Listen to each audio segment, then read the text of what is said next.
Très ravi de vous retrouver, mesdames et messieurs. Bonsoir et bienvenue dans ce flash d'information sur Bamako News TV. Nous ouvrons ces flashs d'information par l'actualité nationale.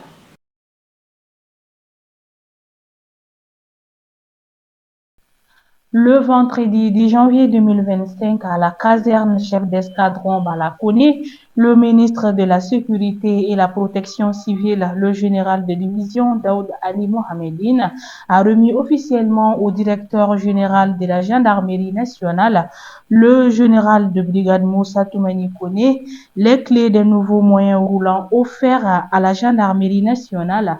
Le geste s'inscrit dans le cadre du programme de renforcement des compétences opérationnelles des FDS initié par les plus hautes autorités du pays.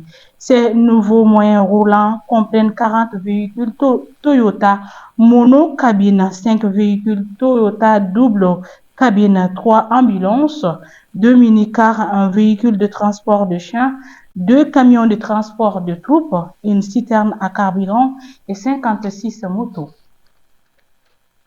Toujours au pays, l'ambassade de la Chine au Mali donne une lueur d'espoir aux élèves du premier cycle de l'ex-base aérienne. Cette cérémonie de réception de 12 salles de classe rénovées par l'ambassade de Chine au Mali s'est déroulée le vendredi 10 janvier 2025 à l'école primaire du génie militaire. Elle était présidée par le représentant du directeur général du génie militaire, le colonel Mohamed Kaba, en présence de l'ambassadeur de Chine au Mali, ainsi que de l'ancien ministre de l'Environnement, Mme Keita Adabo, et d'autres chefs militaires. Le géant canadien de l'or Allied Gold renforce sa présence au Mali après avoir obtenu un nouveau permis d'exploitation pour la mine de Sadiola.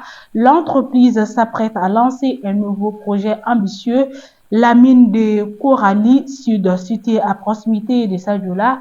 Cette nouvelle mine devrait permettre à Allied Gold d'augmenter considérablement sa production d'or au Mali. Les réserves de Corali Sud sont estimées à environ 200 000 onces. Pour exploiter ce nouveau gisement, l'entreprise utilisera les infrastructures existantes de Sadiola, notamment l'usine de traitement. Ce double d'investissement, qui représente environ 500 millions de dollars, devrait générer des retombées économiques importantes pour le Mali.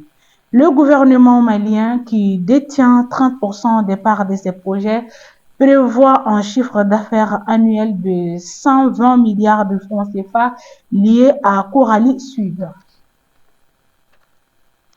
Le président de transition de la République du Soudan, le général Abdel Fattah el-Burhan, est attendu à Bamako ce samedi 11 janvier 2025 pour une visite d'amitié et de travail de 48 heures, a-t-on appris des services de communication de Koulouba.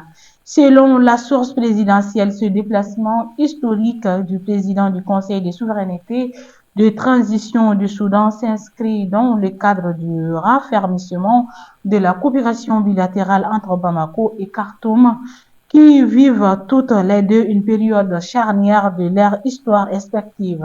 Au cours de son séjour malien, le chef de l'État soudanais sera reçu en audience par son homologue, le général d'armée Assimi Goïta, au palais de Koulouba. Les deux personnalités auront également une séance de travail durant laquelle ils aborderont plusieurs questions prioritaires, notamment le renforcement de la coopération militaire et le développement économique.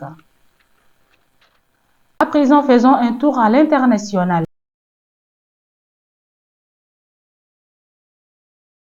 Le vendredi 10 janvier 2025, un hélicoptère piloté par des civils a subi une défaillance mécanique partielle ayant entraîné un atterrissage forcé à l'extérieur de Cotonou au Bénin. Aucun blessé n'est à déplorer dans cet incident.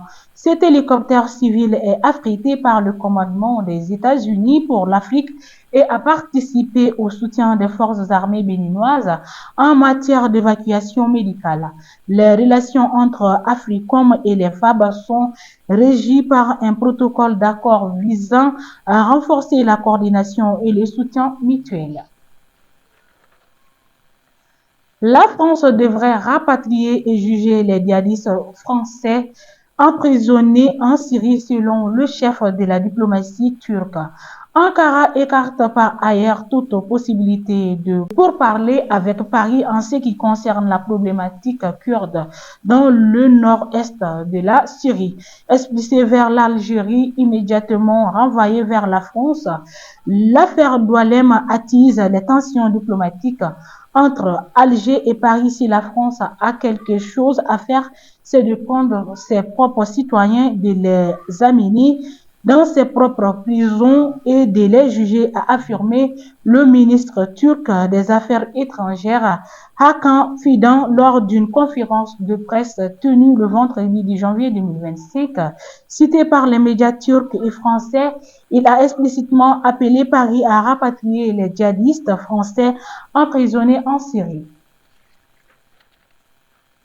Le Nigeria et les États-Unis ont conclu un accord historique pour la restitution de 52,88 millions de dollars d'effectifs illégalement acquis par un ancien ministre nigérian du pétrole et ses complices.